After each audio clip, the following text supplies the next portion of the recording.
That was like my best impression at doing the awesome George Bruns soundtrack to The Ugly Dachshund. We're going to do this tonight.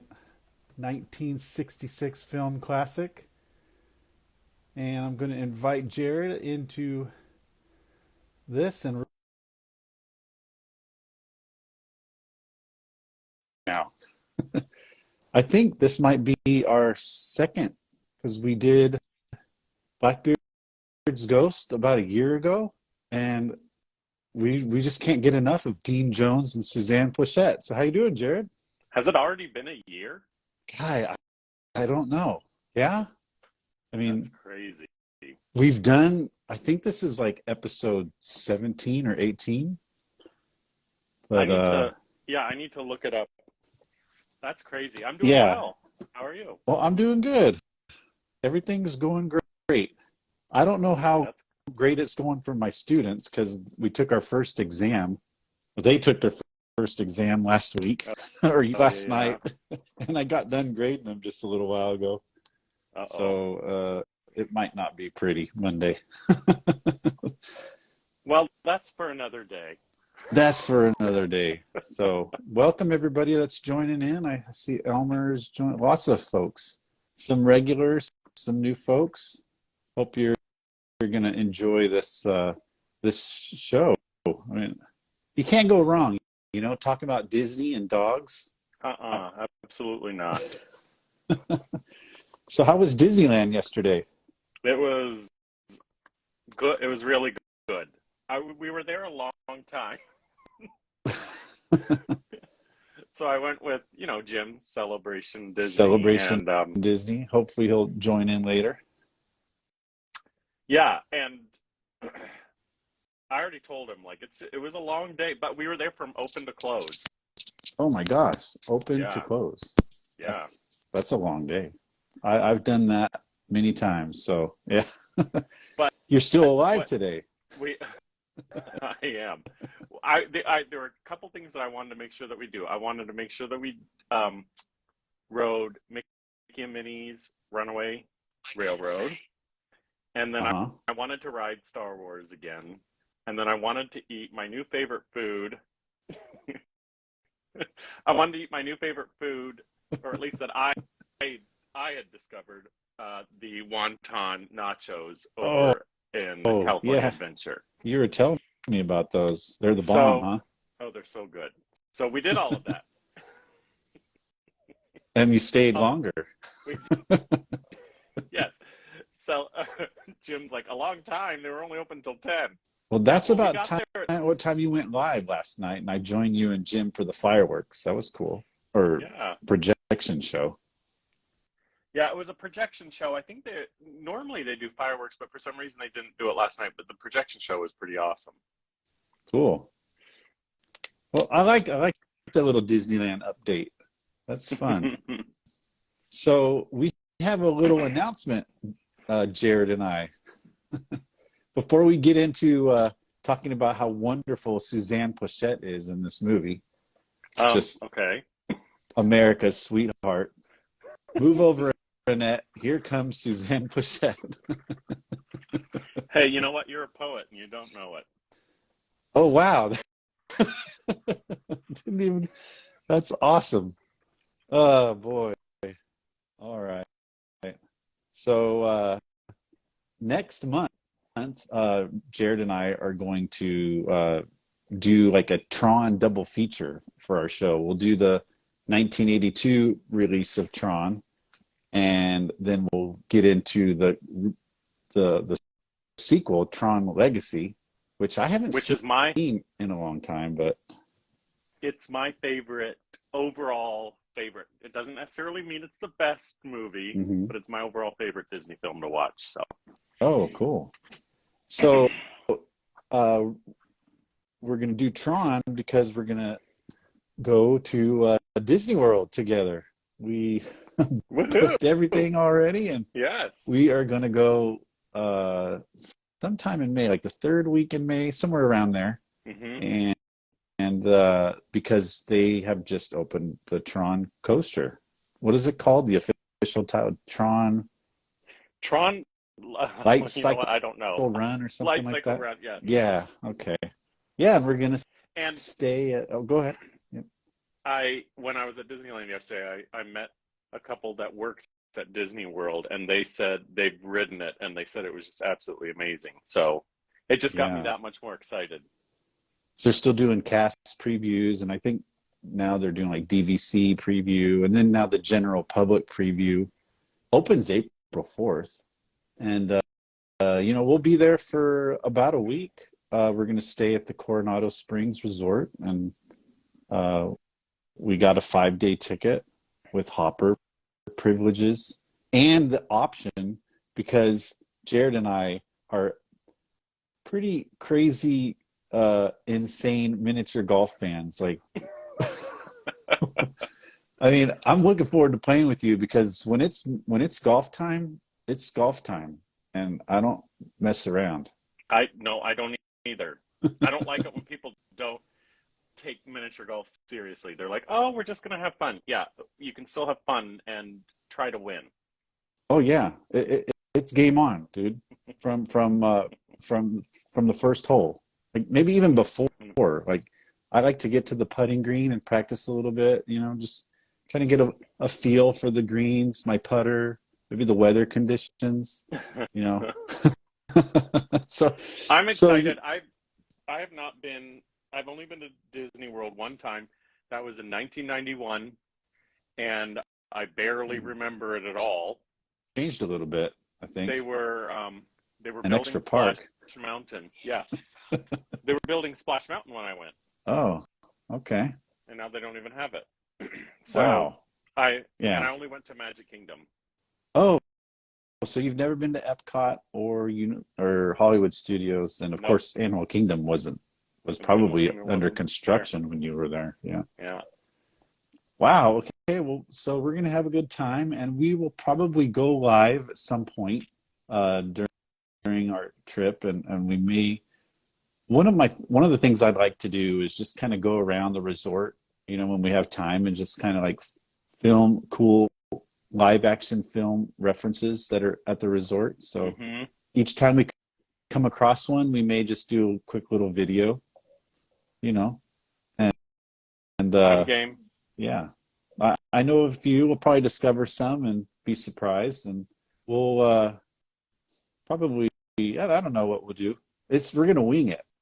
We've got some plans, but mostly we're just gonna kind of like fly by the seat of our pants, make sure we have park reservations and a couple And dining reservations. But and and Tron. yeah, Like yeah, and that's make sure we ride Tron at least 7 times.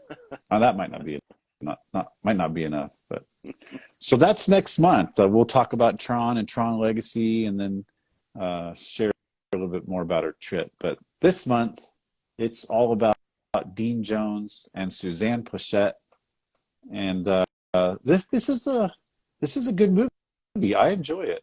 I enjoy putting it on. What about you? I do too, and I don't know why I enjoy it. I know, it's kind of like, I don't even know how to describe it. It's like when you pick a giant booger, right? It's kind of gross, but you kind of like Oh, to admire it. oh my gosh. It's like, whoa, that's a pretty good one. Already got derailed. We have derailed. Well, I think we scared everybody away. So everybody in the chat, welcome. Stay as long as you like. Feel free to hop in and hop out. And we're going to kind of quickly go through a little bit of the history on the film, and then we really just like to do that, talk about the cast a little bit, and then share our favorite scenes. So go ahead and drop your favorite scene down there in the chat after we get done talking about the plot. But be thinking about what your favorite scene is, so you're ready when we ask you, I like all four of how you you. said, I like, yeah. Hey, you know what? You four are my favorite. Yeah, you're all awesome. We love you. And of I like how you course, said the plot. I like how you said we're going to go through the plot. the plot This movie, briefly. Well, this movie, I have these lobby cards, so that we'll kind of go through as we talk about the plot. So 3-minute synopsis tops. So as Sure. we always do, Jared, my friend, we're going to talk about or share the little items that we have in front of us. So I don't have as many as the last time Mm-hmm. as the others, but that's Either do fine. I. Yeah. You know, we have DVD, of course. Is that the Uh, same as mine? Yeah, mine. yeah. I have a white case. I wonder what the Oh, so difference is. anybody, because okay, so anybody who doesn't know me personally, I worked at a Blockbuster Video for 13 years, Oh, that. Oh, and okay. I ran it. So, I was very like anal retentive when it came to this kind of stuff. So anytime we got white cases, I was like, white cases, I want everything to all be in the same color cases. So I would just swap them out for cases Oh, at okay. Blockbuster, and so I'd swap them all out into the black. And so I never even noticed this. So it's funny that you said that. Yeah. Well, you have Now a I don't little care. bit of uniformity on your bookshelf. That's nice. But it Well, I looks used good. to. Now I don't care anymore. Okay. Well, this is a Of good course. DVD. It's one of the few that have some bonus features on it. Can you read that? Like there, it's got Disney's Dog Stars, which is just a little compilation, animated compilation of Disney dogs. And hi, Caleb. Thanks for joining in and joining the Hello. chat. The Faces of Mako, which is one of the actors in the film, the gentleman that played Kenji. And it's got the theatrical trailer, which I recorded from this DVD and posted on Instagram. So it came straight from this DVD. I love it. Well, and it's one of the few that Disney actually released in widescreen on DVD. Yeah, I'd yeah, that's already right. complained Hmm. in the past, but they've gone very chintzy when it came to DVDs, and they just did the full screen version. So Yeah. I was happy that it's the widescreen Yeah, they did that with Blackbeard's Ghost, which kind of bummed me out. for sure. Um, but this one is really the DVD quality is really good on this one. It is also And on Disney Plus. yeah, So so if you're still interested after we talk about it today, you can go on Disney Plus and watch it for mhm. yourself. Yeah. Well, I've seen it a million times. This is the VHS, of course, uh, which I always think that was the most interesting cover. It's when he's Yeah, they always choose the most random scenes. they really do. Yeah. Um, and then, of course, subsequent beta tape. Nice. And then, so my friend Jim, Celebration Disney, he went to some movies at the New Beverly Cinema here in LA, and he saw Ugly Dachshund, and they were giving out postcards. And so Oh, he had that's extra cool. ones, and he Nice. gave me one. He And so I sent put it in me a little frame. one from when he saw The Parent Trap. A couple actually, Yeah. which was really nice. Thanks a lot, Jim. So cool that you think of us while you're out And then I uh, have this. enjoying things that make me jealous. But yeah. I know. I know. Well, I told him yesterday because they released the schedule for next month at New Beverly, and they're showing Mary Poppins, and they're showing Darby O'Gill and the Little People. Oh, well, that makes sense. It's March. Yeah. When are they showing that? Uh, I'll I don't know. get with Jim offline. There's a The small first chance two Saturdays. I may be in LA the second Saturday or something. So Oh, I think it is the second Saturday is the Darby O'Gill.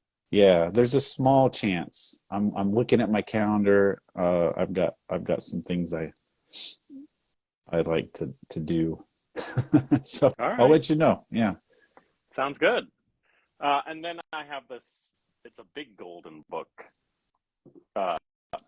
of the Ugly Dachshund, which I think has some great artwork in it. That is really cool. You know, with all the different scenes from this crazy film. I think I So came yeah, across that in a store once and I passed on it and I kicked myself. So rats. why? I know, rat. Why? Why did I do that? So, That's all I have. okay. Well, I've got the lobby card set and I also have this album, which I shared a little bit. Disney Info for All asks, how y'all doing? I'm doing good. Hungry. But talking about Darby O'Gill and the Little People, did they redub it for Disney Plus? Hmm. I'm pretty sure it's I'm the not. original audio. Is there Yeah, anything that they I'm would not have sure. to dub for content? I'm not sure. I'll tell you what, I'll watch it this week or next. I mean, I usually watch it in March, but I'll get back to you on that. I don't know. If anybody in the chat is wondering about that, we've doubled our chat. We're at 8. Oh, we're down to 7. Oh, Jim says they did redub it.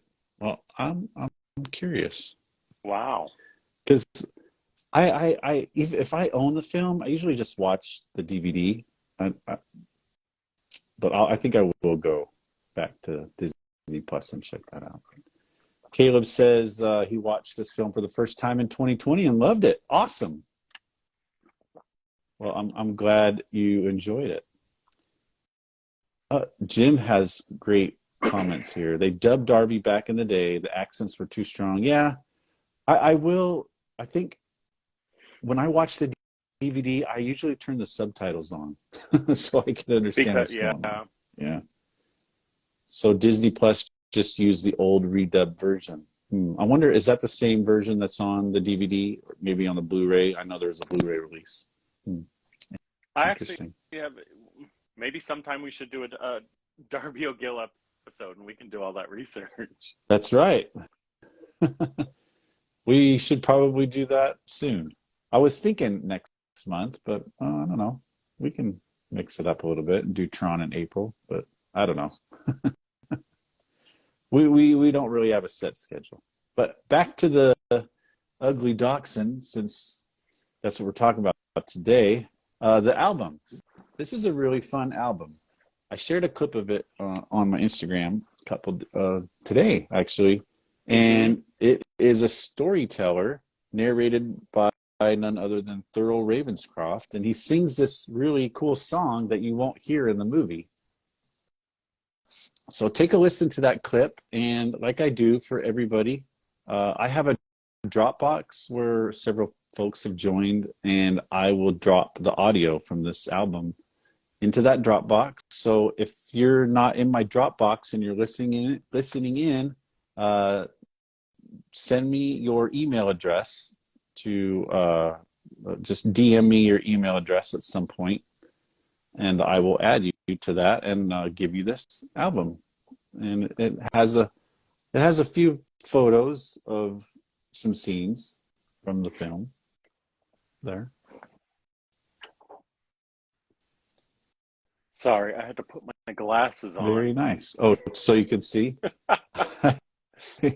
We got Officer Carmody there.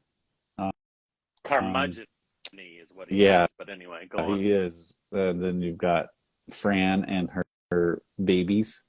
Dr. Pruitt at the vet, some other scenes. There's the happy couple, the party scene. Some of these I have in full color. Here, I'll show you in a minute. But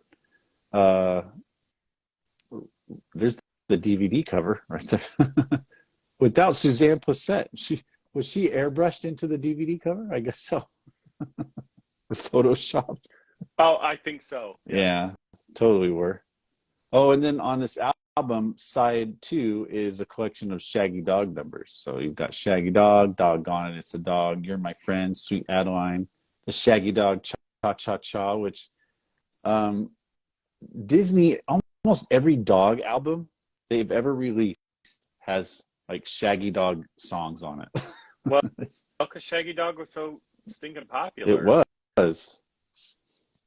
and So they're just trying to yeah, run that. capitalize on that. Yeah, and then it I guess it is a selling point, from a marketing standpoint. Hey, there's some more Shaggy Dog songs. Let's get this album. Oh, by the way, it has the Ugly Dachshund Storyteller.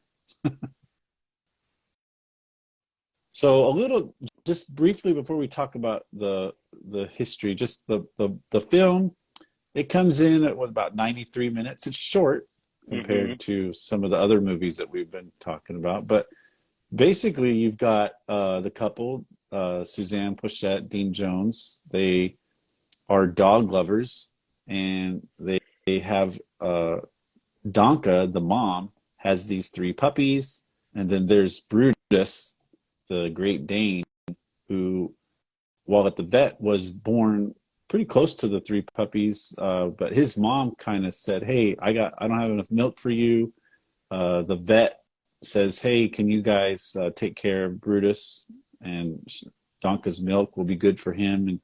And it's kind of tricky that Dean Jones says he kind of like sneaks Brutus into the litter there, thinking that Yeah. Fran will never notice. Well, But okay. No, he does he puts it in there, and I don't think he does it to deceive her because she just assumes right away, and he goes to tell her, and she just talks over him, yeah, and then he's just like whatever. yeah, he was gonna tell her the deal, but she says something like, "Oh, maybe because he was born last, he looks different." Whatever. Yeah. So eventually, he grows up, and and it's revealed that he's a Great Dane, and so he's like the brother to the three Doxies. And as you can expect, mischief ensues because and it's funny because the three dogs, the Doxies, kind of start everything, and then Brutus wants to get involved, and he's so darn big, he just knocks everything around and destroys everything. Almost destroys the happy couple's relationship. It's tested throughout the film. Like a couple points, you think like, I think that's it. Time to file the divorce papers. Yeah, and so there's a shot of Dean Jones. I think at the point where they're fighting over a wheelbarrow wheel, and he, he's so darn strong that the momentum created by Dean Jones pulling on it just tosses him in this pond, which you see in their backyard at the beginning of the film, and you're just wondering, like, how many times are people going to fall in this pond? Multiple Yeah, times. it's the pond is there solely for people to fall in because it's in the center of their yard that is kind of big, but it's not ginormous. Hmm. It's big enough to where you're going to go in and go underwater. So Fran Harrison and Mark Harrison, the couple there. Fran is really, like, her objective in this film is to groom the dogs and train the dogs for dog shows. So one of the things she does is throws this party and makes sure to invite, like, the head judge at the dog show, so she can show off one of the dog she's training is Chloe, one of the girls. Um, so they throw this party, and then there's this scene right here where this is Mako. You can't, yeah. Ken, who plays the character Kenji, and then there's Mr. Toyama. We'll talk about them in a little bit. They are hired as the caterer for the party, but once Brutus bursts onto the scene, they're like a little scared because they think he's Orion. I think he's a lion, yeah. And so what he does is climbs into the tree. What Mr. Toyama does, we'll talk about later, which I think is funny. So at the actual party, of course, the dogs get loose, and Kenji is holding a cake. What is it with Disney comedies and cake? They are trying to tempt me every time because those cakes in every movie that we've done they look as fresh as they did, I would imagine, the day that they were on set, because I just want to eat them all. I want to eat all the cake. Yeah, he brings out this delicious cake, and of course the lion is in his face, and the cake goes on his face, and he's running around, and then oh, there's Mr. Toyama. That's what he does when there's a lion. Apparently, he's got experience in the African jungle or the African desert with lions. That's what he does. But the party it ends up like that, as you can expect in this Disney comic. We'll talk more about this so scene dumb. later. It's so dumb, but I mean that in like the best way. It's hilarious. There are so many hilarious moments in this that we'll talk about in a little bit. But the party is pretty much a disaster. The judge he gets soaked. So Fran's desire to put the dogs in a show is in jeopardy, but eventually they clear things up, and they want to teach Brutus that he's not a dachshund. So in this scene, Dean Jones is showing Brutus, "Hey, here's a book. This is what you are. You're a Great Dane, not a dachshund." so, so stupid. It's so stupid. And so they train him to be a show dog, which Dean Jones kind of does, under wraps, right? Like Fran doesn't really know. Yeah. So because he wants to. That's kind of one of the things with this film is Dean Jones wants some respect for Brutus, like that he can be a show dog just like the Doxies. So he and Doc Pruitt, played by Charlie Ruggles, they train Brutus in like 6 days to be a show dog, and he wins first prize. Meanwhile, Fran and her Doxie win second prize, and there's a kind of a touching scene towards the end. We'll talk more about that. I just wanted to briefly go through. They end up deciding, no more shows. Let's just be one happy family. And maybe there's a hint at the end that there's an addition to the family that's not a dog, or a human, rather. So that's the synopsis, and wanted to show you all the cool lobby cards that I had. I love lobby cards. I love lobby cards. I love all the covers of the lobby cards. I love the old marketing posters, especially from the 60s. Disney is just pure 60s. I love it. Look at that. It's just awesome. Everything about it. Like the font, right?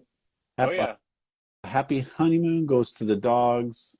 The subtitle's not as catchy. I mean, when a Great Dane disguises a Doxie crashes apart, it's funny, but I think they could have done a little bit more with that font. But the ugly Dachshund font is so cool. It's reminiscent of the Brady Bunch. Yeah. And I love the photo of Dean Jones and Suzanne Pleshette. Great stuff. For sure. So tell us a little bit about the movie, the history. Well, there wasn't... Why they decided to make this. Well,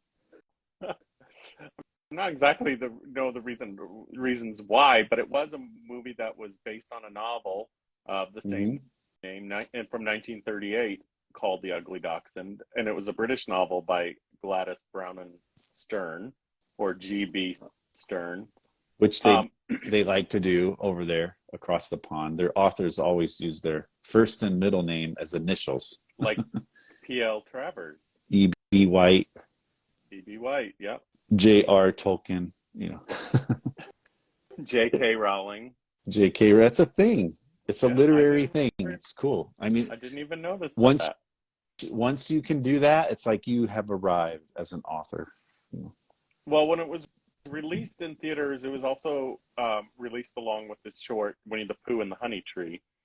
Oh yeah. Oh, that's so good. Which all the Winnie the Pooh stuff is just fantastic. Mm-hmm. I wonder if that was the draw.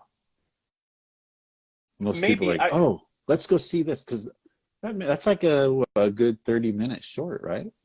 How do you? I don't know if it's that long, but it is a pretty decent size one. But how do you market a movie like The Ugly Dachshund? I guess it might have been different in the 60s, but there's no story. There's no real story of for the Ugly Dachshund. A Yeah, lot of that's little, why it's hard to go through the plot. Like, what's the objective? They want to train their dogs for dog shows, but they destroy the house, and they still love them anyways. it was, oh, The we end. can talk about it later, but it's very kind of sitcom-y, the Hmm. situation. Most of the movie was set in the house or the backyard. Like there weren't a lot of locations. Yeah, I noticed that too. All on a Um, soundstage, and then maybe there was like just a couple scenes at the beginning, and then one at the end, a couple yeah, at the end that were which yeah. which which I'm fine with. I love the soundstage stuff, but it Hmm. was released. It had mediocre reviews. Many of the critics said that it was a lightweight comedy, but it runs thin, and it kind of runs thin quickly. But it does have its moments for Disney fans and of course dog lovers.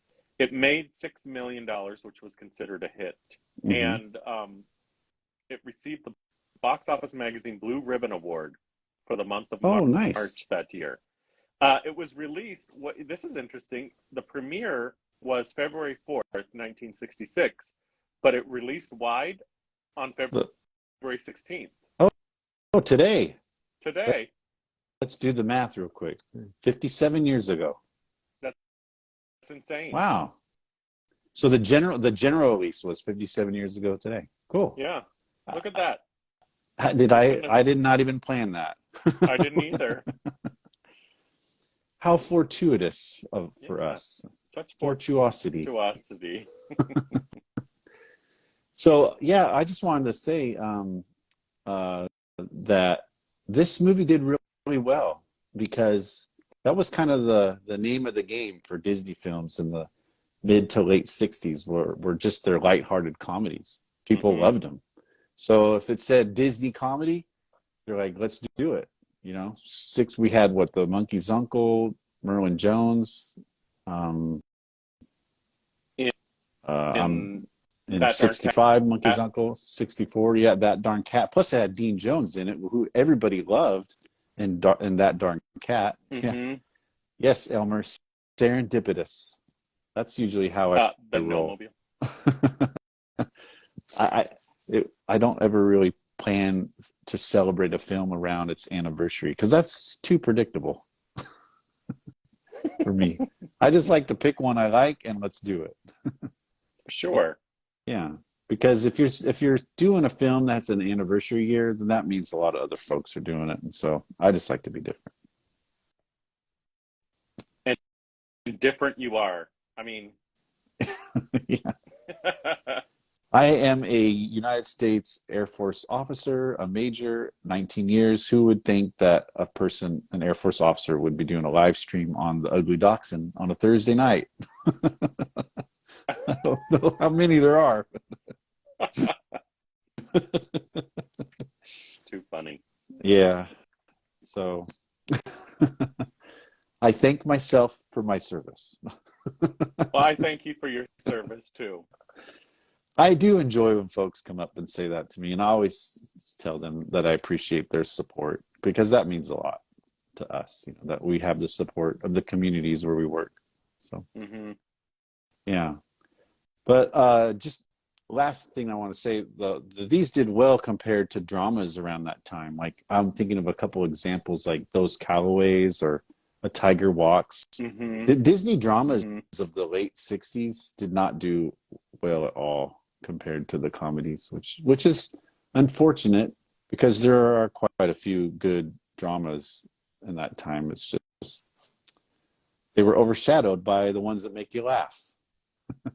Well, and I don't know, I don't remember how well Genuine Family Band did, but I'm kind of glad. Well, and Happy as a Millionaire, I know that Yeah. it didn't do the best, but I'm glad that they kind of put some comedic spins to it and didn't just make Hmm. them flat out dramas. And I'm glad that Walt decided to do them anyways, because he was all about creating a diverse product, just Yeah. and he did a great job. Thanks, Walt. We sure appreciate you putting this stuff out there. Of course, the animated films are great. I mean, there was one in the late '60s, like the Jungle Book. Hmm. Um, what was before that? I'm 63. Well, 63 was Sword in the Sword Stone. in the Stone. Hmm. And then the Jungle Book. Was the Jungle Book right after Sword in the Stone? And then after Well, that was the Aristocats? Or I correct us if we're wrong, Elmer. people. Come on. Elmer Everyone, loves correct those us if we're coways. wrong. Yeah, those I would coways. imagine. Edwin, Walter Brennan. Sorry. I would imagine. Once Sword in the Stone was done, they really were honing in on making sure Mary Poppins Hmm. uh was good to go Yeah. because there was a lot of animated sequences in that. Just a lot of great stuff around this time. The 65 to 70 era had some of my favorite things. Oh yeah, Jungle me too. Book's my favorite animated film. Blackbeard's Ghost, Happiest Millionaire, lots of good stuff. The No Mobile. Why we keep Uh-huh. forgetting the No Mobile? Yeah. So Elmer verified that. So yeah, Jungle Book 67, Aristocats 70, and then the animated feature prior to the Jungle Book, I'm pretty sure was Sword in the Stone. Which Yeah. I think Sword in the Stone is very underrated. It is. I love that movie. I watched it a lot as a kid. I think my dad Hmm. enjoyed it, so he would show it to us a lot, and so we watched we watched that and the Jungle Book a lot because those were the films he liked, and so just kind of transferred over to us kiddos. Sure. Hmm. All right, what else do you got since we did a little Well, sidetrack there? as far as the history, I mean, I have some fun facts, but I don't know if you want to wait on those. Oh yeah, let's wait. I've got a few production notes here. Okay. Um, like Norman Tokar directed it. I thought it was interesting that Winston Hibler was the co-producer, but now that I think about it, um, a lot of films with animals in it, Winston Hibler had a hand in because he Yeah, was just so good at that kind yeah, of he thing. did. I love Charlie the Lonesome Cougar. I love Oh, Charlie the Lonesome Cougar. we really need to do. I don't know if that's good enough for one show, but a lot of those Well, animal he did. flicks are Yeah, fun. They're he so did fun. the Bears and I, the Hmm. even Did he do Mickey he did Wild he, did Dog he in do the North. Yellowstone Cubs? Uh, I don't have that one specific, but Yeah. I did write that he did do lots of the Disney anthology stuff. Hmm. But like, let's see, King of the Grizzlies, Horse in the Gray Yeah. Flannel Suit, and then Coyote Country goes Oh, Hollywood, Country Big Coyote goes Red, Hollywood. Yeah. yeah, yeah, Big Red. Yeah. Big Well, see Red, all the animal movies and Perry, Perry. I love Perry.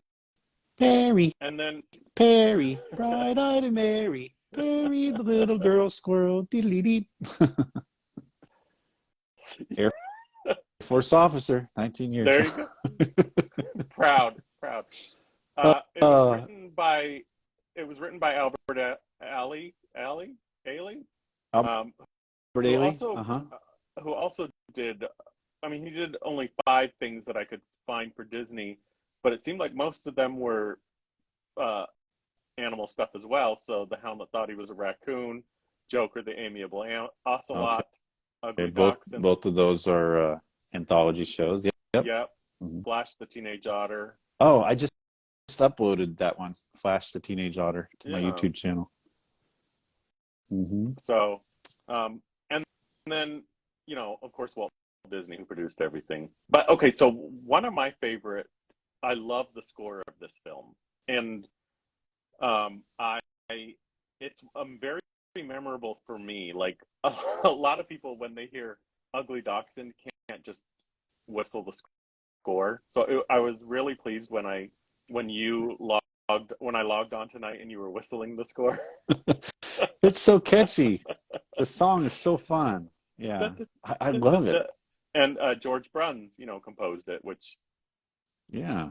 it makes sense that it's George See, Bruns. Caleb's shouting So out a bunch of other Winston Hibler folk film. Beaver Valley, Secret of Life. Yeah, Winston Hibler narrated all the true life adventures, and that's awesome. And then Skipper Freddy, hi, how you doing? Thanks for joining in.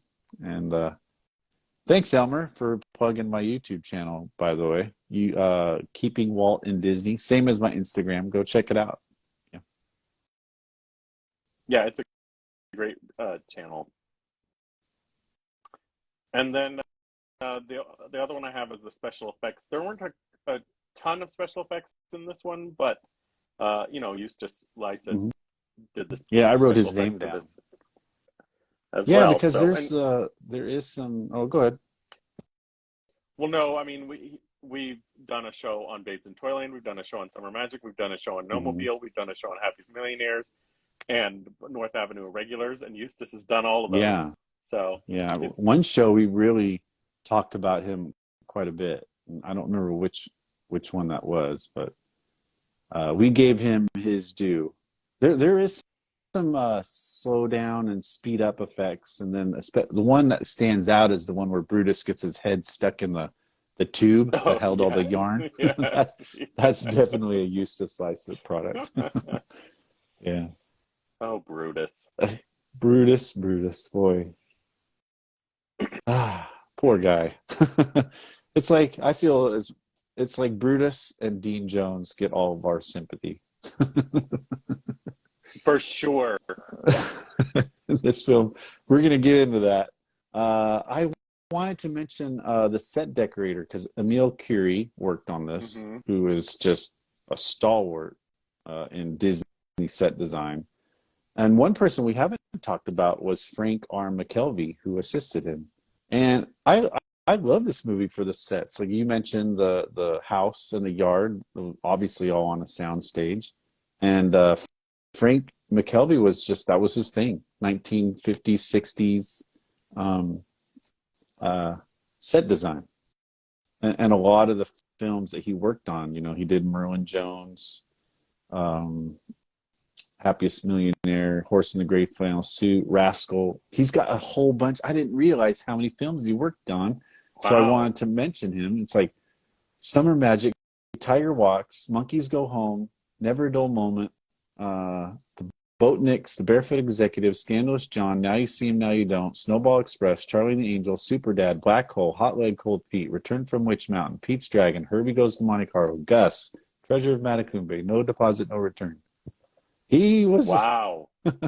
He's got quite a list there. So, Frank, we love you. I appreciate you making these films so beautiful. And that's isn't that one of the reasons why we come back to these movies Yeah. is just to like immerse ourselves in these environments. And I think that's one of the reasons why I love the Ugly Dachshund because I love their house. Their yard is so cool. I wish I had that backyard. I do too. I would get rid of the pond, but I do too. Aw, okay. I would get rid of the pond. It's not practical, but I understand Well, my why wife it's loves there. like water. She would love to put a fountain in there, maybe some carp. Okay. Yeah. So that, and then just to echo your comments on the music by George Bruns, that opening scene, the music there, mm, Hmm. I just love it. It's so good. And So good. he rearranges the theme during those scenes where the dogs are getting into trouble. Like Hmm. he'll do a pizzicato version of the melody during the yarn scene and a lot of just fun effects with music during the art studio destruction scene. He's just so good, and it's I think one reason why the soundtrack is so awesome and it resonates with people is because it's very Disneylandy. You know, It George, yes, yeah, yes. yeah. He created it was him and Buddy Baker were like those are the magicians behind the Disneyland sound. And this era of music right here was like right after the World's Fair. And, Hmm. they were Hmm. filming this in '65, so Bruns and was right off hot off the press with some of his World's Fair tunes, which are just if you don't have the Walt Disney Goes to the World's Fair 4 disc, was it 4 or 5 CD set? Disc Yeah. four is all the music from Ford's Magic Skyway, and there is a list of songs on there like Serengeti Serenade, La Gaviota. Um, there's so many songs on there that are just like Disney. They just feel so Disney to me, and it's like one of my go-to discs. So disc four, it's just so awesome. And so when I was watching this again, during the party scene, there's that little trio of folks. It's Mm-hmm. the it's so funny. It's like a Japanese party, but you've got an accordion guy, a bass, and a guitar player. Well, that's part of the reason why I love these movies is it doesn't have to make sense. I don't know. It's like where's the shamisen and the typical Japanese sounds that we would be used to hearing today, but it's Disney in the 60s, they call it an Oriental Bacchanal, which is like, okay, Oriental is kind of an outdated term. It's more Japanese than anything else. But Right, then right. this music is it's the song they're playing is one of the tracks on that disc. It's called Join That Swing. So if you have that disc, listen to Join That Swing and this song from the movie. Go back. It's around the 50-minute mark somewhere. And you'll hear it. It's a direct, it's a variation of the tune that he composed for the Ford Magic Skyway area, the International Gardens area of that pavilion is where you could hear all these great songs like Serengeti Serenade, which they reused for the opening of the Jungle Book. All that was original to that attraction. Maybe not Serengeti Serenade because that little tune peeks its head in a show called The Saga of Andy Burnett back in the mid 50s, 57. So, The but wealth of George Bruns information worked that on you that have for too. music. Yeah, well, it's one thing I love to pay attention to. You I'm a nerd that way. Like play I'll play Disney Plus on my phone in my car and just listen to the soundtrack while I'm driving around sometimes. Oh, Yeah. I'll just put my phone away so I can't see the screen so I can be safe. right, right. Yeah. So, well, we're getting quite into I want to get to our favorite scenes with everybody, but we should go through the cast. Is there anything else you wanted to mention before we hit the cast, Nope, nope. Jared? Okay.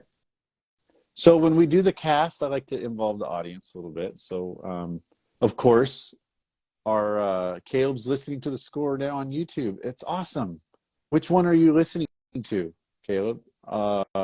The on YouTube. Is the whole score for Ugly Dachshund on YouTube? That I'm would gonna be amazing if it I'm is. gonna have to check that out. And I have my ways to extract the audio. So, AKA Chris Linden, who I don't think he's joined us tonight. Uh, Interesting. Well, thanks, Elmer. I get all of my education a lot comes up from Chris and our chat. So he's really got me into Disney music. But yeah, Professor cast Crawford. Professor that well, Professor Crawford. not to brag. I do teach a math class Monday, Wednesday nights. So, Oh, that's yeah, true. See, that adds up. You it like that joke? does. You like that joke? Professor Al from Toot Whistle Pumpkin Boom. That's not me. All right. All I right, I so digress. where are we? The cast. Great cast. Awesome cast. One reason why I love watching this movie. And so we've got Dean Jones. And what are some of your favorite Dean Jones movies out there in Chatland? I'm going to mention some of his shows that you might not be familiar with because everybody knows his films, but he did a lot of crazy stuff uh, around the time Disney World opened.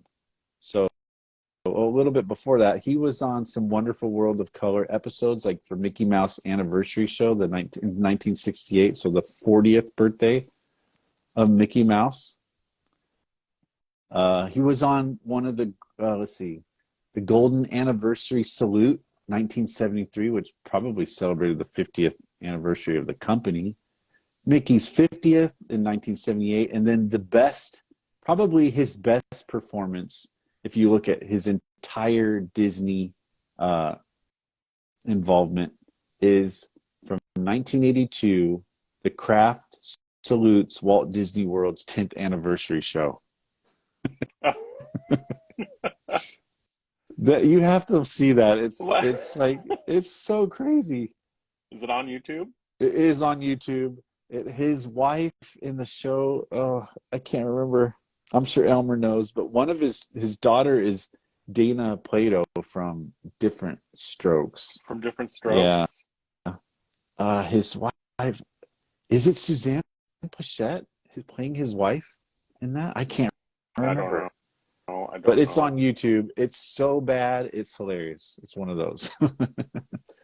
And he was on a Was Love Bug series and oh, that was from, yeah, the Herbie the Love Bug series, 5 episodes or something like that. I've never seen that, but I haven't watched it yet, but I actually have a DVD copy of the Herbie the Love Bug series. oh, you do? Yeah, it's not official, but I need to watch it. I was going to say, wasn't he on that a Herbie series, which is hilarious? Yeah, that is, and I need to get my hands on that. So you'll have to do me a favor there. Okay. Okay, so in the chat we got uh Andrew Coop says the Love Bug. That's probably his most beloved Disney role. Yeah, who doesn't love the Love Bug? It's great. Definitely one we'll have to do one of these days. Oh, Michelle Lee was his co-star as his wife in that Kraft 10th anniversary special. That's right. So she came back, to what's the word I'm looking for? Her role in the Love Bug. Uh, They got married. like his love interest. His love interest. They ended up getting married, had a couple of kids, and went to Disney World in 1982, 13 years later. Yeah, Nice. that makes sense. So, of course, we've got like Blackbeard's Ghost, Horse in the Gray Flannel Suit, Monkeys Go Home, That Darn Cat, $1 Million Duck, Snowball Express, The Shaggy DA, Herbie Goes to Monte Carlo. Just good stuff. Dean Jones, God, we love him. It's been 8 years since we lost him, and he passed in 2015. We at some point there are so many Disney films that we still need to do. At some Mm-hmm. point, I would like to do a $1 Million Duck one. Oh, definitely. I love that movie. Yeah, we haven't done a uh Sandy Duncan, no uh Flynn Joe Flynn Joe movie, have we? Flynn. He's one of Oh my favorites. no, I don't think so. Yeah. Oh my gosh. Joe Flynn's my hero. I love Joe Flynn. Dean Higgins from the Dexter Riley Oh my trilogy. You know. gosh, Dean Higgins. So Fran Garrison is played by Suzanne Plachette, who we absolutely adore in this movie. This was her first film, and she did 3 others in addition to this.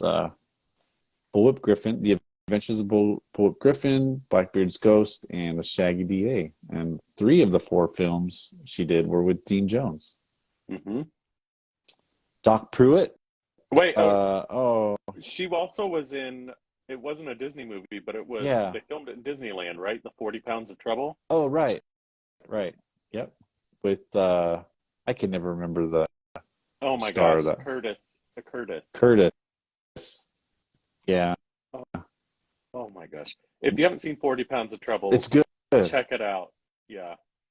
Yeah. Oh, and it's because the draw for Disney fans is that a lot of it was filmed, not a lot of it, but there's an extended scene that was filmed in Disneyland. And what makes it special is they did a lot of interior shots of the attractions, and they're Hmm. really good. Like the mine train through Nature's Wonderland is one that sticks out to me.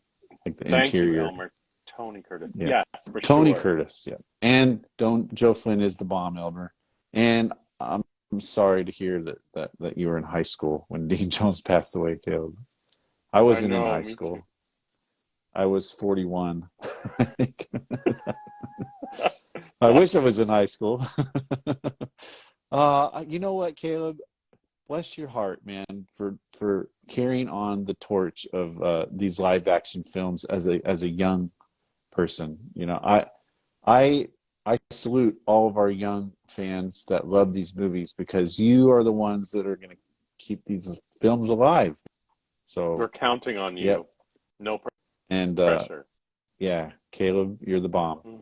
One of my other friends, Brian, who he hasn't been on many of these shows because he's now working at Disney World, and so I'm sure by the time we start, he's like hitting the sack, Yes, and or he's still working. I apologize to everybody who's not on the West Coast. Yeah, It's because of me that it's on so late. but it just works out this way. Plus, there we put him on YouTube later. So, where did we leave off? Doc Pruitt, Charlie Doc Ruggles. Pruitt. Love him. He is so awesome. Haley Mills's grandfather. Uh-huh. Yeah. It was, what was his name in that? Oh, Charles McKendrick. I do have it written down here. And, of course, Mr. Everett, the shop owner, John Everett Hughes, and Follow Me Boys, which when he passes away is like time to get the tissues. Yeah. What else do we got? I'm blanking out. Oh, I lost my place in my notes. Oh, Son of Flubber. He's the judge at the end of the movie, you know, with the vegetables. Oh, yeah. He's the judge there. And of course, one other credit that I wasn't aware of was, or I'd forgotten, he voiced Ben Franklin in the short Ben and Me. Ben and Me. Yeah, You're right. that's a good one. Yeah. All right, moving on. We've got our favorite cop, our favorite Disney cop of all time, Officer Carmody, who becomes Sergeant Carmody later. Kelly Thornton. Dude, I love this guy. We all love Kelly Thornton. We all love him in Merlin Jones as Officer Miller, Blackbeard's ghost. He's in the Boatniks as a cop as well. Now you see him, now you don't. He's Sergeant Cassidy in that. He's a cop in Charlie and the Angel. And did you know he worked for the LA Police Department for 12 years prior to his Disney stuff? No, I did not. I bet you that he pulled Walt over, and Walt thought he was so animated when he wrote him tickets that, you know what? I want you to be a cop in my movies, bro. I mean, it wouldn't surprise me. Or maybe Norman Tokar or somebody. I don't know. But he's so good. He's so convincing. I wrote down a couple other credits. Texas John Slaughter. He was in the episode Kentucky Gunslick. He was in an episode of Smoke on the anthology series. And have you seen The Strange Monster of Strawberry Cove? I have. Yeah. I have not seen that, but it's one on my list to upload soon. It's to my interesting. channel. Yeah, there's actually a lot of crossover between that this movie and that episode, The Monster of Strawberry Cove. It's weird. It's like oh my, I don't know what happened with my voice there. There's very Peter Brady. It's like it's like it's been a while, but it's kind of like a what is the Loch Ness monster, but like in this country, but it's not really a monster, and it's like kids in a machine. Sasquatch It's or something? odd. No, it's in the water. Oh, but it's like kids in a machine. It's that's what you're talking odd. about. It's the odd. movie, The Strange Monster of Strawberry Cove. Yes. Okay. Yes. It's our version of the Loch Ness monster. Okay. Yeah. Kind of. Yeah, I read a description of the show. Yeah, that sounds about right. And then Smoke. I think Smoke had Ron Howard in it. Yeah. Mm-hmm. Yep. So much to watch in the 70s. So much. Cousin Minami, Cousin in Miami. Welcome. All right, where are we at? We're at Mel Chadwick, who is the judge that Fran Garrison is trying to impress. He's played by Parley Bear, who we see in a lot of films. He plays like a government guy most of the time. So he was Doan Shattuck, I think the mayor of the town in Those Callaways, the mayor in Follow Me Boys, the chief executioner in The Adventures of Bullet Griffin. Oh my. You know, when they were killing off what's his name? Oh, guy, the Reverend from Pollyanna. Carl Carl Malden, yeah. There, he was the voice of the owl in the Nomobile. Did you know that? No. Yeah, there you go. The owl. Yeah, I don't recall the owl in the Nomobile. I'm sorry. It was at the beginning when Jasper was trying to decide if he wanted to show himself to Oh, Elizabeth. oh, that's right. All the audio animatronic animals. That's okay. Yeah. Let's see. He was a character named Cusack in The Swamp Fox, Sheriff Rad Toller in Bristleface, the mayor in The Further Adventures of Gallagher, a show that I'm currently watching right now that I've loaded up. I've uploaded all those episodes to my YouTube channel, Gallagher. The Boy Who Stole the Elephant, Mayor Hancock in that, and the mayor of The Strange Monster of Strawberry Cove. So let me just real quickly through the rest. We got Mr. Toyama, who is played by Robert Kino. No other Disney credits for him, but he plays a very memorable character in this film. And then we've got Mako, whose full name is Makoto Iwamatsu, who plays Kenji. And we saw him in one other Disney film. Does anybody know what other Disney film Mako played in? It's a good trivia question for you guys out there. And I do not. We'll come back to that. The judge that judges the dogs at the end is played by one of the greatest character actors in Hollywood history, Charles Lane, who I mean, he's in just about every Frank Capra film. He was Dr. Scroggins in The Nomobile. He played Mr. Pfeiffer in My Dog the Thief, which you can see on Disney Plus. He was the voice of George in The Aristocats, and he came back and played an old man in The Computer Wore Tennis Shoes. I like how you said George. George. Actually, just play some Carmen for me, George, on the phonograph. Oh my gosh.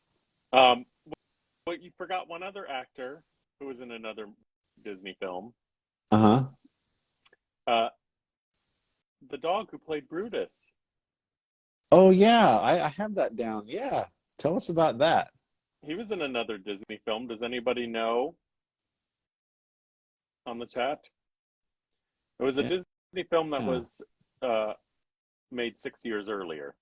It was my second live action show and the last one I did without you. Because the first one was 20,000 Leagues Under the Sea. Then the next one, Brutus was in this one. And the jury's still out on who else Kenji played in another Disney film. Caleb, I think you got your question answered by Elmer, who, Kenji, it's a different guy. Benson Fong was The Strongest Man in the World. And I believe that's the same Chinese character man that played in The Love Bug. I'm pretty sure that's the same actor. Elmer can back me up. You guys on are that. so good with it. The dog who played Duke was also one of the two Guardian Great Dane. I'm sorry, the dog who played Brutus played in the Swiss Family Robinson. Yeah, that's it. So I've stumped Elmer. So Elmer's so good at getting these characters. Kenji, the actor who played Kenji Mako, he was Umiak in the island at the top of the world. So if you remember when they're in that dirigible, the there's the Hyperion, the name of that blimp Mm-hmm. that they're flying around Mm-hmm. in that movie, and they land in this like icy tundra-ish place, and the Eskimo guy that they meet, that's Mako. Hmm. Yeah, so, good movie, The Island at the Top of the World. Worth a watch. I don't know if that's on Disney Plus. It might be. And lastly, we have the Milkman, played none other than Gil Lamb, another one of those great character actors, one that we love from Blackbeard's Ghost, the waiter, who's tripping over salad and ice Mm-hmm. cream. Mm-hmm. He had a little comic routine in Horse in the Gray Flannel Suit, if you remember that. He was a policeman in the park for the Love Bug, when at the kissing Oh yeah, yeah, hill where they yeah. go up to. And I think definitely Blackbeard's Ghost is my number one favorite Disney appearance by Gil Lamb, but my second favorite now, because I just watched this the other day, the Boatniks. He's Mr. Mitchell. Do you remember him in that? I do not. I have to rewatch the Boatniks, to be Okay, so honest. he it's kind of an ongoing thing throughout the film, is he's preparing to go on a trip around the world in this little sailboat, and finally the day comes when he's ready to go. He's got his boat all loaded full of his thing, and then it's so funny, like as he's leaving the dock, his wife and like 17 kids are all there, and now you finally understand why he wants to take this trip. And his wife is like cheering him on, like she's like, yeah, finally get out of here.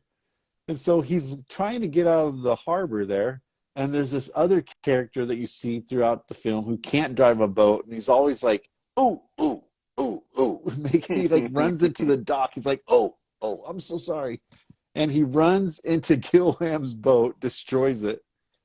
He can't make the trip. He swims back to shore, and his wife, who's holding two babies, is like crying because he's not going anywhere. So good. So that's the cast. I will mention another man here as we go through some of our favorite scenes. But yeah, let's talk about favorite scenes since we're at the 1 hour mark. Usually about what time we finally talk about No. it. You So all right? what are y'all's favorite scenes, though all five of you have decided to stick around in The Ugly Dachshund? Uh, why don't you start us off, Jared? Well, it's my okay. So these aren't in any order, but one Okay. of them that I like. I love it when what's the police officer's name again? Kelly Thornton? The Oh, character. Carmody, Officer I Carmody. Yeah. I love it when Carmody gets his comeuppance Oh, because oh yeah. he's such a jerk. He is. He's he's such a jerk in this movie, and then he gets his comeuppance and loses. Like Brutus is like barking for him to stay up that tree because um, there's this prowler, this petty thief on the loose, and Brutus is Mm-hmm. just doing what he's been told to do, Yeah. and I love that uh, he's just screaming for Dean Jones and he can't hear him, and then has to stay up there all night. Because Fran makes him put cotton balls in his ears. Yep, Right? so It's so stupid. funny because Sergeant Carmody, well, he became a sergeant because he like set a record for the number of traffic violations in one ticket or Mm-hmm. something, Mm-hmm. and so I guess that got him promoted to sergeant. And it's so funny. I guess maybe Brutus knows about this, huh? So he's like, "Yeah, I'm going to bark this guy up a tree, and he's going to stay there all night." Good dog, Brutus. Good Good dog. dog. And it's hilarious. So when the next morning he's like really hoarse from yelling, what Mm-hmm. you already said that, sorry. But uh it's so funny because the next morning Mark is like, "Hey Fran, come out here. Look what Brutus did." He thought the cop was a prowler. And he's up in the tree, and the cop, he just wants to get down, but he's like, no, you stay up there. I want to prove a point to my wife. So yeah, that's a great scene. And then he tries to leave, and he can't because his car battery died. Yeah, but there was a little flub in that scene because the reason that he got barked up is because the door was locked of the car, but the next morning Mark opens it. That's right.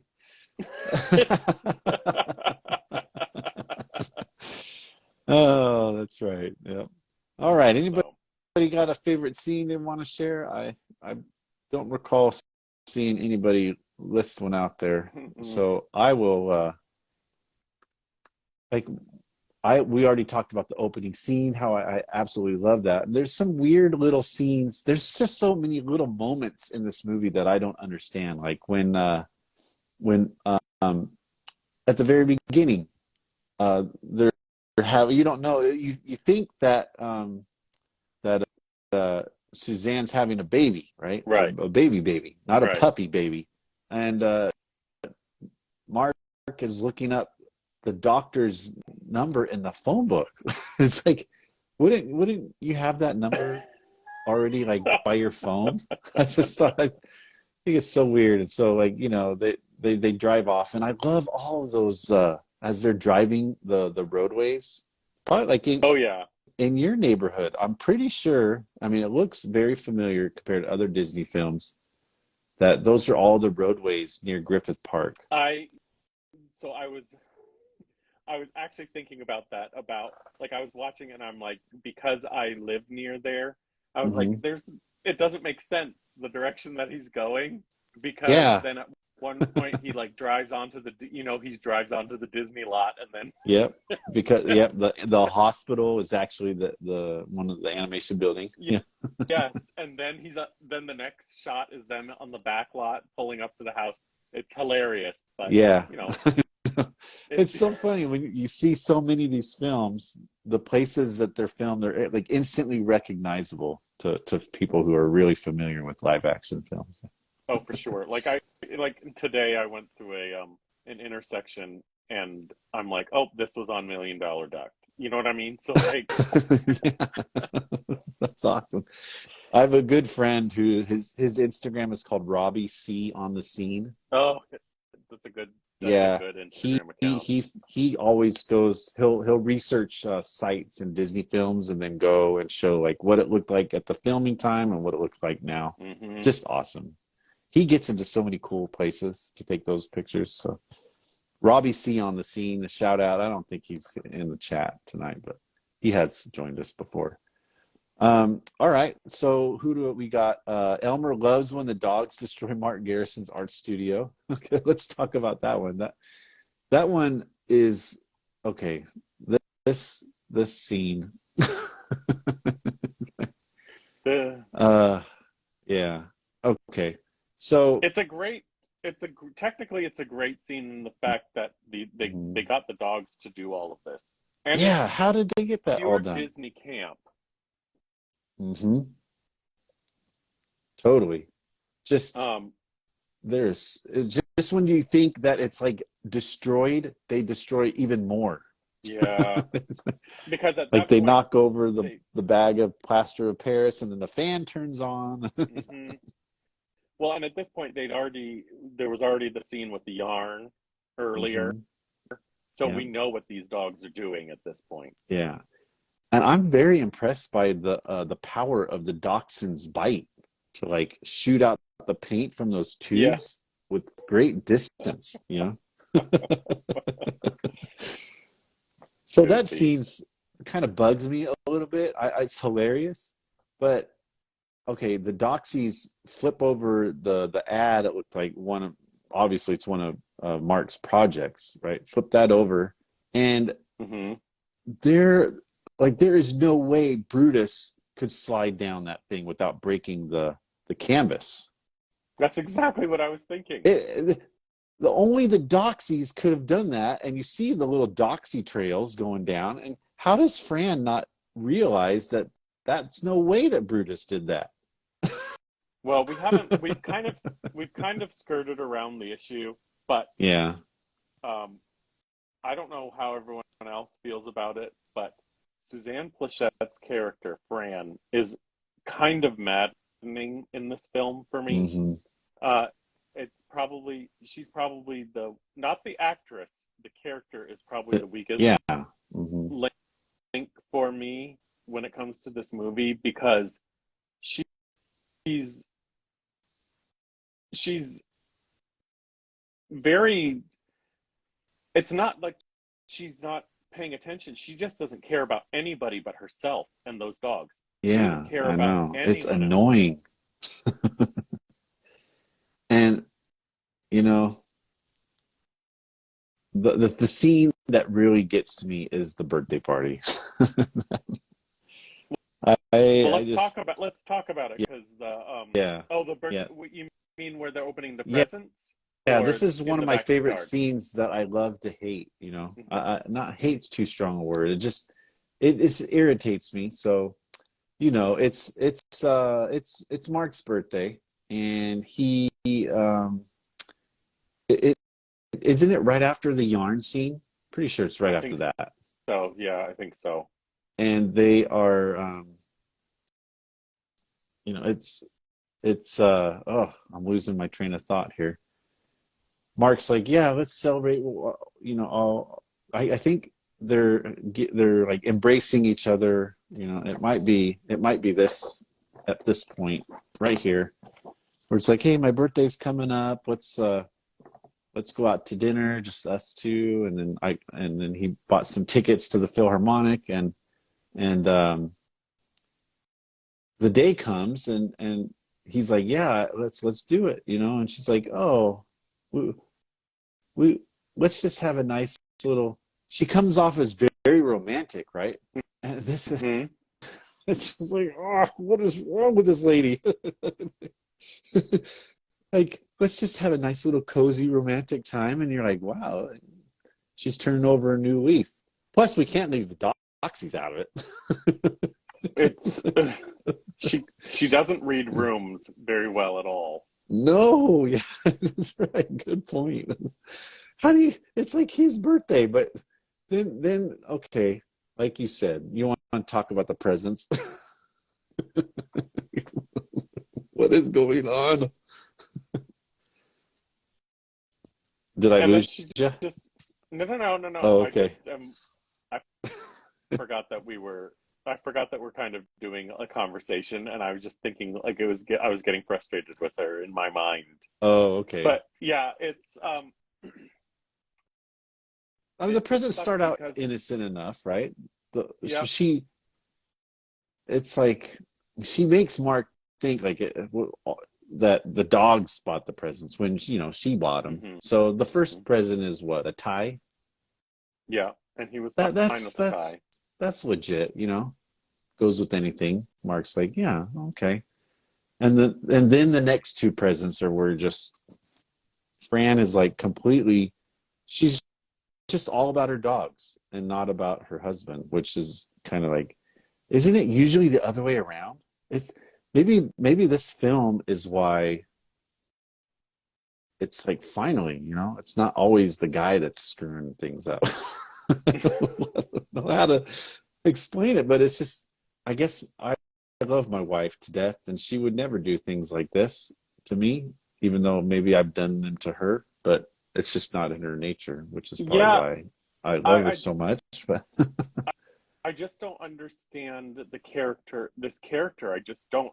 I don't know if it was from mhm, the time. I don't think it's from the time. I just it went. I would imagine this went through script proofing and Walt like approved it and everything like that. And I just don't mhm, understand what anybody involved with the product, including Suzanne, why they didn't push back or did they push back on this character because I she don't really know. is maddening and just Yeah, like they don't do anything to it's one thing they could have the character be obsessed about the dog but you don't want to make her a villain yeah. and Not to the because I point where she neglect. And so the next two gifts really just describe what you're talking about. And so The next one is a pipe, right? And Mark's like, I stopped smoking a few months ago. And she's like, oh. And Yep. then the last one is just the final straw, which is hilarious because it's like she takes a bone, like one of Donka's bones, and Hmm. bronzes it. I mean, typically, if you bronze something, you give it to the person. Right. You, like, right? Like, Well. my mom bronzed my baby shoes. Like, that was a thing back in the day. Like, you would bronze the baby shoes Mhm. and give them to your child, right? So they bronze the bone, and she's like, you can use it as a paperweight or something. Well, we Yeah. we did fail to mention that before this scene, she forced Dean Jones to give up Brutus and give him back. Oh yeah, So yeah. she's Hmm. like, I can keep my dogs, you can't keep yours. I mean, she didn't say it like this, but basically that's Yeah, right what she after was saying. the You yarn can't, thing. Yeah. yeah, you Hmm. can't keep yours, but I can keep mine because mine are angels. And so now we're going to give you these presents. We know that you're not happy about this whole situation to begin with, Yeah, and we're going to give you these yeah, presents, and I'm going to pretend that they're from these little angels that, if yeah, unless she's oblivious, has to know that her husband doesn't love those dogs as much as she does. I don't know. It's yeah. But we have to remember, though. Okay, so the final present. he's like, after the bronze bone, this is one of the best lines in the movie. It's like he's like, Fran, there comes a time in a man's life where he has to stand up for himself. I've had it with those walking wieners. Keep Yeah. them out of my way, or they'll wind up sausages. And he goes off to his room, and then what's in the room? It's like Brutus wrapped up in a Brutus. box. Yeah. So Fran, actually, you can't, now you're just kind of like, because when you're watching it, you're like really upset with her, Hmm. but everything comes full circle where it was kind of, it's kind of one of those sneaky, sinister kind of birthdays where you like kind of start to, you kind of give like some cheap junky presents to piss off the Yeah. recipient, Yeah. and then you surprise them with something. But at this point, Dean Jones has had it, because like what you said, Brutus, had to take Brutus back to Dr. Pruitt, and so she redeems herself, and then they share a nice romantic moment, and yeah, but Well, so Elmer just commented, and that's one of my other favorite scenes. yeah, yeah. Let's talk about that one. Before we should we talk about the party first? Sure. Oh yeah, yeah. Okay, We'll so get that through. yeah, Elmer's mentioned that she finally warms up to Brutus when he saves Chloe, I think is the one she saves from the garbage truck, which is a really great scene. But prior to that, the art studio gets destroyed, and then they have that party, and this party scene is just it's insane. Yeah, It's it's probably the most wackadoo. memorable scene, but there are so many fun moments in this. It's like you've got Mr. Toyama who does this, like, prostrates himself on the ground upside down whenever Brutus comes along. Ryan, which, I mean, you can call it like some Asian stereotypes going on here, but I don't know. I don't think it's that bad. That's just me. But um, I think they had the warning before this film on Disney Plus. I think they took it Oh, down did they? because I just watched it, and it wasn't there. Unless maybe, oh, you know what I did? I didn't. I was in the middle of watching it at some point. I scrolled back to the beginning, so I didn't get the Oh, warning. It might still got it. be I on was gonna there. say, you know, I,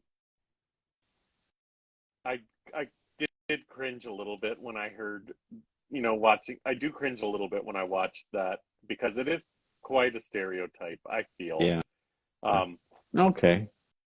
I'm not Asian, Yeah. but I I felt like it was just for the joke. Hmm. But that being said, I do laugh out loud when he's on the floor, just as stiff as a board. Yeah. Yeah.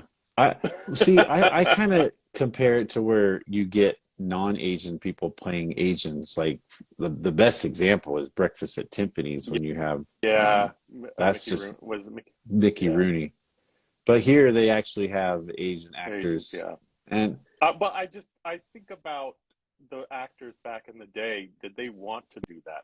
yeah, and so if you watch the bonus feature, Mako has about a 10-minute clip where he talks about some of the roles that he played, where they would make him do like the stereotypical thing with the, you know, just the over exaggeration of the slanted eyes and then the teeth and the Hmm. maybe Mr. Toyama's glasses are just a little over the top, but he really enjoyed playing this role. He didn't feel bad about it at all. And Okay. this interview took place in the early 2000s. You know, just he passed away in 2006, I believe. Had quite a career. Looking up some of the things he did, he did a lot of voice acting for the Avatar animated series. I don't know if my Oh, kids okay. watched Yeah, yeah. that, and he did such a great job there that they actually memorialized him as a character in that series after he passed away. Oh, that's cool. Yeah. But nonetheless, it's hilarious when you know, the cake and the Ryan and Yeah. everything's going nuts. And one of my favorite scenes is kind of like right at the onset of the destruction.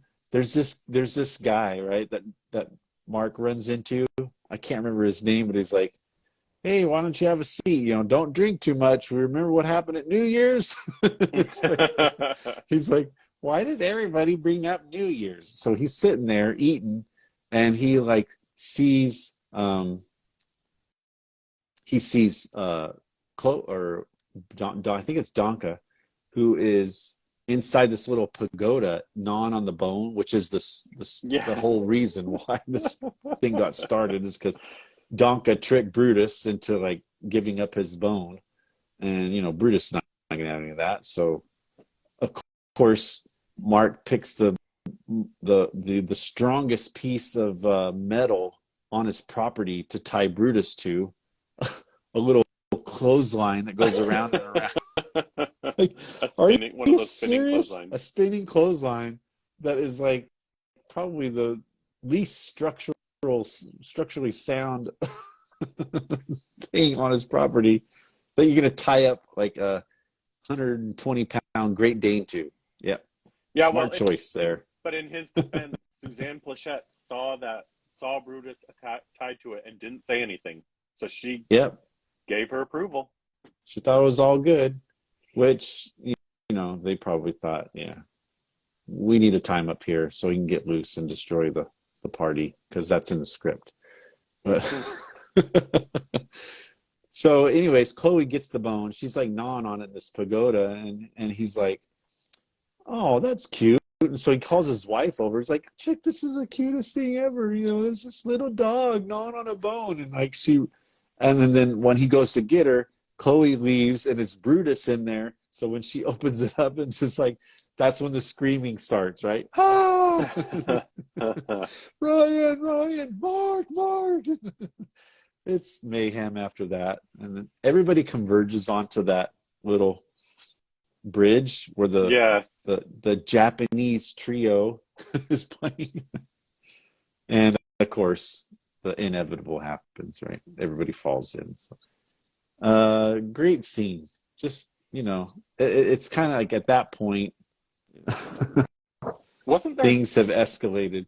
There've been. I feel like Disney has done that scene several times. Didn't that happen on Sammy the Way Out Seal as well? Or am I? Oh, at the luau party. Yeah. Yeah. Yeah, that's a great scene. Such a great setting. That party. That's like I really want to go to one of those parties someday. Yeah. Well, make sure to bring a change of clothes. That's all I warn. Mm-hmm. Yep. Yeah, that's funny. Great show, Sammy the Way Out Seal on Disney Plus, the edited version. Edited, Yeah. yes. Mm. So at this point, it's like, all right, it's time to start getting serious about the dogs and you know try to train Brutus so he doesn't act up again. And okay, the garbage can scene. Do you want to talk about that one? Well, at this point in the film, Suzanne Plachette is so over Brutus, she wants him gone. Mm-hmm. Um, and the milk or the garbage man comes to pick up the garbage, and of course, one of the little brat doxies. I don't know which one it is. Was it Chloe? I think it was Chloe. Um, is like futzing around, and she gets inside a garbage can, and Mm-hmm. the I, the did the garbage man, did he drive his truck up into their driveway? Like Yeah, it was like what kind of, that's some great service. You don't even have to take your garbage cans out to the curb in this no, yeah. And he, Brutus is barking at the garbage man, and of course the garbage man doesn't know why he's barking, and of course Suzanne Plachette just thinks that Brutus is being a jerk or whatever. But anyway, the garbage man accidentally puts the dog Chloe into brings her up over the top and drops her into the big truck to be crushed. Unknowingly does this, and Aw. Brutus Beside is himself, just yeah. Mhm. absolutely jumping everywhere and all of that kind of stuff. And He gets some. finally, He's got good hops. he does have good hops. Yeah, he It gets would have up been there. cool to see the trainer with that dog that day. But anyway, to make uh, to make a long story even longer. Uh, Which we're good at. Hmm. anyway, Dean Jones and Suzanne Plachette get called outside, and they finally figure it out that Chloe is in the truck. Dean Jones goes to get her, gets her out, and they're like, "Hey, that's why Brutus was barking. Oh, you're such a great dog now." It I like what she I says. It's like, uh, oh no, that's later in the dog show. But yeah.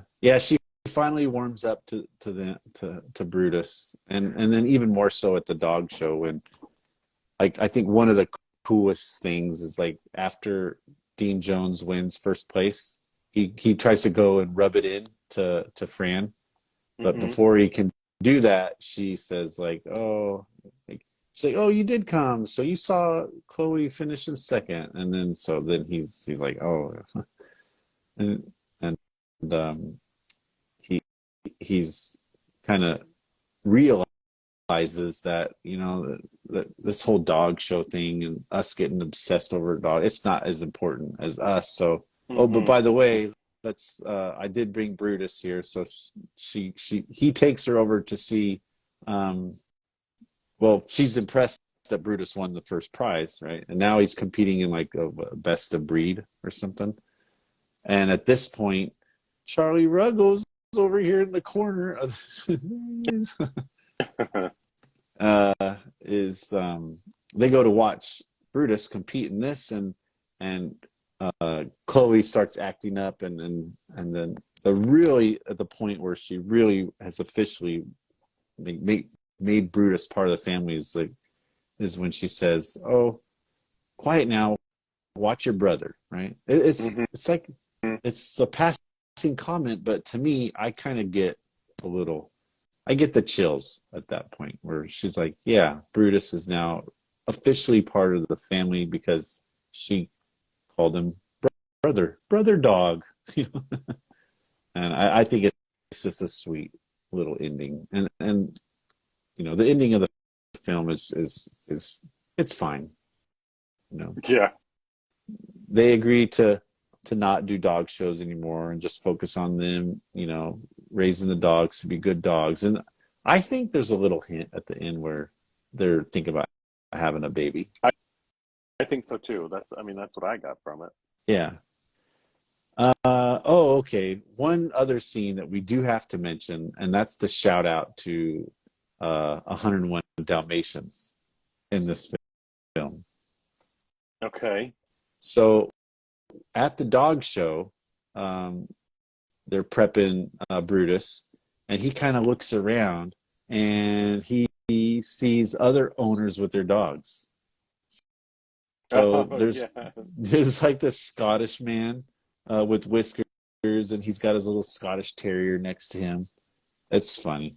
And then there's like this fluffy poodle, and then the girl, Hmm. her her owner, kind of fixing her hair, kind of frilly kind of lady. And then my favorite one is like the basset hound. I think it's a basset hound with the droopy ears and the long faced lady.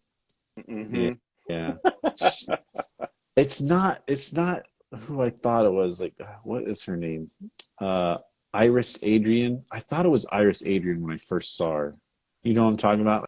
Like the car hop lady in the Love Bug, I do or the, not. I'm the lady sorry. on the bus in Freaky Friday. Oh, oh, and then yeah, yeah. Okay, Elmer, great line. So then there's the bulldog with the gruff master, and that bulldog looks a lot like the dog from That Darn Cat at the beginning. The one that's got like that sick bark. Mm-hmm. Roar, It roar, could roar, it could roar, have been. roar.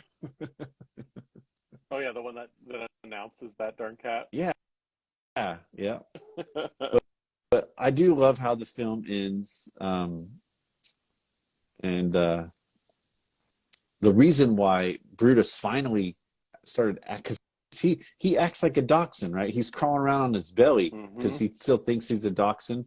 But then there's this um, there's this female Great Dane that shows up, and immediately Brutus like straightens up and acts like, oh, I got to impress the female, and it's like that's kind of what made the difference uh, Hmm. for him. And Fran at the end says, "Do you think the woman made the difference?" And Dean Jones is like, "The woman always makes a difference," and that's directed more to Fran than it is to the female Great Dane. But it's a cute ending. I get a warm fuzzy at the end. It is good. It is good. Yeah. What? So, oh, One. sorry. No. One other thing that made me laugh in this movie were Fran's choices in naming the dogs.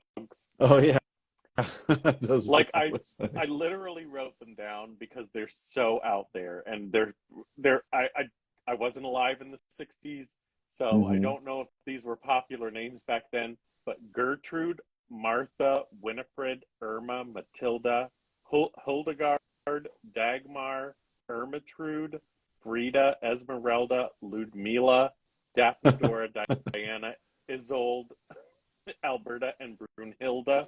And then she ends Yeah, up with Heidi, Clotilda, and Clotilda. Yeah, Wilhelmina. Like I I like the Isolde, Brunhilde, and what was the one in the middle? Those are Alberta. all Albert. Those are all character names from Wagner operas, by the way. Are they? Yeah, I that's the only one I get. Like a lot of them felt like they were German, and I actually looked up Heidi, Clotilda, and Wilhelmina. Hmm. Those are all German names too. Yeah. Which I guess makes sense because Dachshund. Hmm. Yeah. It does.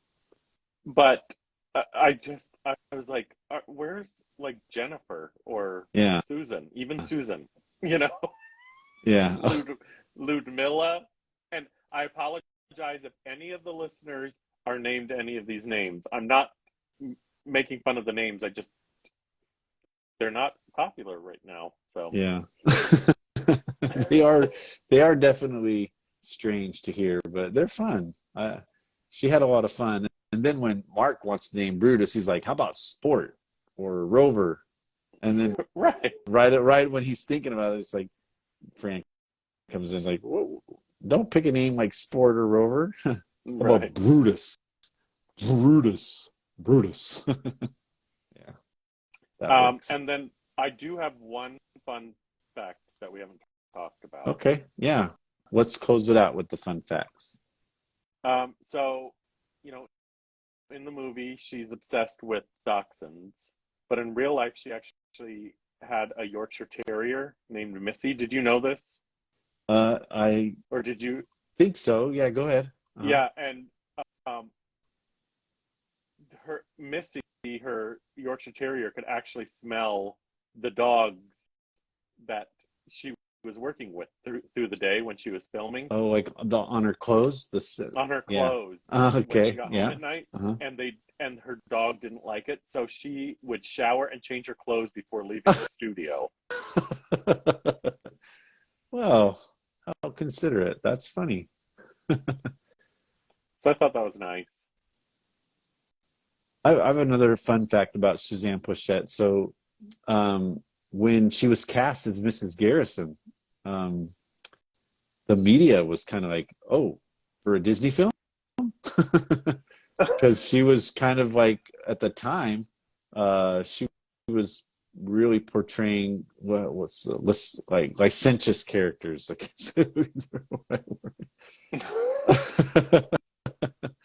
and so Pochette just kind of said, "Hey, her quote was, 'I told Mr. Disney he spent 40 years establishing an image, and that I might wreck it in 3 weeks.'" So, but she continued on, said, "My parts for Disney show how perceptive he is," and this is really a great comment here. "He sees things in people that other producers overlook. And for Disney, this is the first film with real sex appeal. It's all very proper, of course, but are there some hugging and kissing sequences that she enjoyed?" And there is a little bit of necking going on Hmm. in this one. I mean, Suzanne Pochette that's kind of what she's very attractive in this movie, I think. And that that kind of like almost excuses some of the way she um, acts. But well, that's just for me. That's just my person. But still, she bugs me. But it's kind of like, you're so darn pretty, but you're so darn annoying at the same time. It's like it's a balancing game going on, I guess. well, I know I complained about Suzanne Pleshette, but I do love this movie. It's one I Mm, watch pretty regularly, and it's one that I think is like a great one to put on mhm. like on a Sunday afternoon. Yeah, agreed. I think I think the reason why you may have said that is because of the music. You're always like that. That's Sunday afternoon music to me. Hmm. That Disney sound. And try it. Try watching this movie with just not watching it, but listening to the soundtrack, and I think you'll all appreciate it a lot more. Appreciate the genius of George Bruns, because For this sure.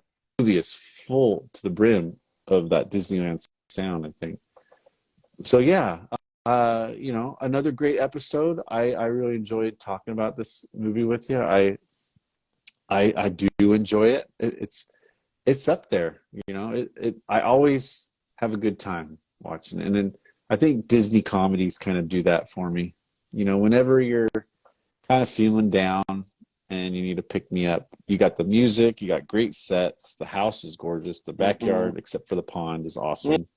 I love that Dean Jones has a little Mustang tucked away in his garage. I wish they brought that out for the movie, because Yeah, that was right about the time when the Mustang first was introduced. I don't know, 65 when this movie was filmed.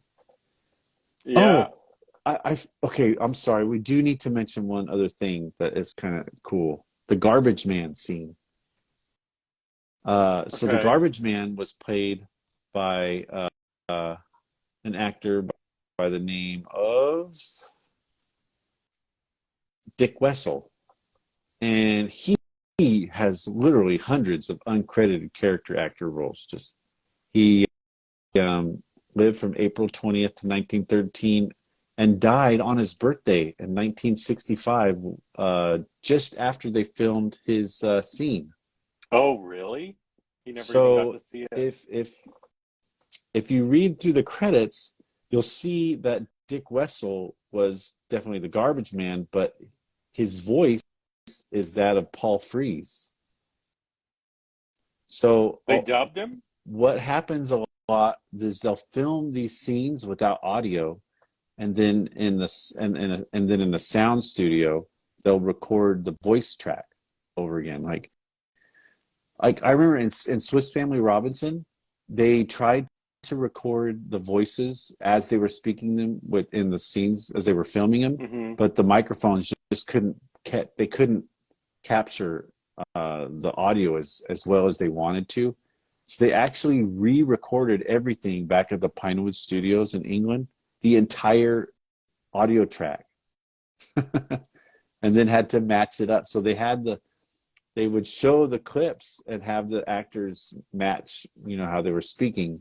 Oh yeah. They did a really good job. It's pretty convincing. So what I believe happened, and I couldn't find a definitive answer, was that Dick Wessel passed away, and then as they were uh, recording the audio track, they had Paul Frees step in and do that voiceover during the editing Wow.